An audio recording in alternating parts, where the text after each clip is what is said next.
Top 10 նյութերի ամփոփումը Եվրամեդիա 24-ի եթերում։ Գրեթե բոլոր գերատեսչություններում վերացվել է հանրային ծառայության 65 տարեկանի շեմը։ Աշխատանքի և սոցիալական հարցերի նախարար Արսեն Թորոսյանը հայտարարել է, հազարավոր մարդիկ կշարունակեն աշխատել։ Իշխանությունը փոխում է պետական համակարգի կադրային կանոնները։ Օրենքը ընդունվել է երկրորդ ընթերցմամբ, որոշումը վերաբերում է գրեթե բոլոր պետական մարմիններին։ Հայաստանի և Ֆինլանդիայի արտաքին գործերի նախարարությունների միջև քաղաքական խորհրդակցություններ են անցկացվել։ Քննարկվել են անվտանգությունը և բարձր տեխնոլոգիաները։ Երևանը խոսել է Եվրամիության հետ գործընկերության խորացման մասին։ Կողմերը անդրադարձել են ջրային ռեսուրսների կառավարմանը։ Արտաքին գործերի նախարարի տեղակալ Վահան Կոստանյանը ներկայացրել է իրավիճակը Հարավային Կովկասում։ Շեշտվել է խաղաղության ինստիտուցիոնալացման թեման։ Ֆինլանդիան ընդգծել է քաղաքական երկխոսության ընդլայնումը։ Հանդիպումը տեղի է ունեցել Երևանյան երկխոսություն ֆորումի շրջանակում։ Քննարկվել են նաև տարածաշրջանային անվտանգային մարտահրավերները և եվրոպական աջակցության հնարավորությունները։ Պաշտոնապես մեկնարկել է խորհրդարանական ընտրությունների քարոզարշավը։ Պայքարի մեջ է մտել 19 քաղաքական ուժ։ Քաղաքացիական պայմանագիրը սկսել է Սյունիքից, Հայաստան դաշինքը գնում է Էջմիածին, մի շարք ուժեր մեկնարկել են Եռաբլուրից։ Քարոզարշավը կշարունակի մինչև հունիսի 5-ը։ Սամվել Կարապետյանի թիմը դուրս է գալիս ազգային ժողովի դիմաց։ Ընտրությունները արդեն վերածում են Հայաստանի ապագայի համար վճռական բախման։ Քաղաքական ուժերը փորձում են իրենց մեկնարկը կապել խորհրդանշական վայրերի հետ։ Ընտրողներին հստակ ուղերձներ փոխանցելու համար։ Կենտրոնական ընտրական հանձնաժողովը ուժը կորցրած է ճանաչել 3 թեկնածուի գրանցումը։ 2 ինքնաբացարկ է եղել քաղաքացիական պայմանագրից, մեկը բոլորին դեմ եմ կուսակցությունից։ Դիմումները ներկայացվել են նոտարական կարգով։ Գործընթացը տեղի է ունեցել արտահերթ նիստում։ Ընտրական օրենսգիրքը թույլ է տալիս հրաժարվել թեկնածությունից մինչև սահմանված ժամկետը։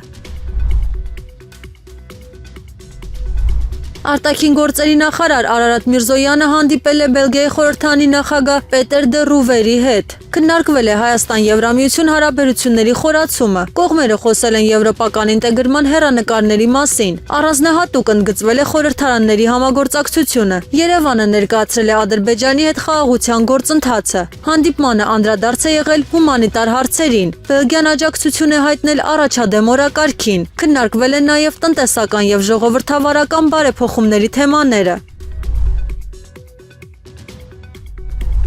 Ռուսաստանի Դաշնության Պետդումայի պատգամավոր Վիկտոր Վոդոլացկին կոշտ հարձակում է սկսել Երևանի դեմ։ Նա հայտարարել է, Եվրոպան փորձում է կտրել Հայաստանը Ռուսաստանից։ Մոսկվայում դժգոհ են Երևանի եվրոպական ուղղությունից։ Ռուս պատգամավորը հիշատակել է նաև Մոլդովան և Ուկրաինան։ Փաշինյանի և Մակրոնի հարաբերությունները ներկայացվել են որպես ազդանշան։ Ռուսաստանում զգուշացնում են տնտեսական և քաղաքական ծանր հետևանքների մասին։ Թեման նոր լարվածություն է առաջացրել հայ-ռուսական հարաբերություններում։ Կրեմլում աճում է անհանգստությունը Երևանի քայլերից։ Ուժեղ Հայաստանի առաջնորդ Սամվել Կարապետյանը հերքել է Կրեմլի հետ պայմանավորվածությունների մասին լուրերը։ Նա հեգնել է խոսակցությունները Պուտինի հանձնարարությամբ քաղաքականություն մտնելու վերաբերյալ։ Նա մասնավորապես ասել է. «Այսինքն կարծում եք Պուտինը զանգել է ինձ և ասել. գնա Հայաստան, հետո Փաշինյանը քեզ կձերբակալի, դու քաղաքականություն կմտնես և կհաղթես»։ Նա ընդգծել է, որ նման պնդումները անհիմն են։ Գործարարը հիշեցրել է իր տան խուզարկությունների պատմությունը, որը կապված է եղել եկեղեցուն աջակցելու հետ։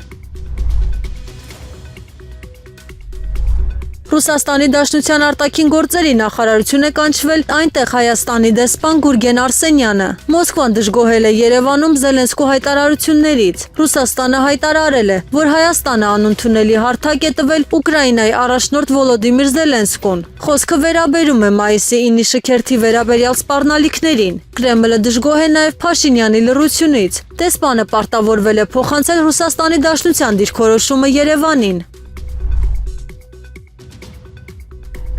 Վեդիում անչափահասների բռնության աղմկահարույց գործից հետո պաշտոնանկություններ են եղել։ Աշխատանքից ազատվել են մարզային բարձրաստիճան ոստիկաններ։ Ներքին գործերի նախարարությունը հաստատել է քրեական ոստիկանության գլխավոր վարչության Արարատի մարզային վարչության պետ, ոստիկանության գնդապետ Սարիբեկ Ռուստամյանի եւ համայնքային ոստիկանության վեդի բաժնի պետ ոստիկանության փոխգնդապետ Արմեն Մկրտչյանի հեռացումը։ Հրաժարական է տվել նաեւ Արարատի մարզի դատախազ Վարդան Պողոսյանը։ Սկանդալը դարձել է քաղաքական քննարկումների գլխավոր թեմաներից մեկը։ Իրավապահ համակարգի նկատմամբ ճնշումը շարունակվում է աճել։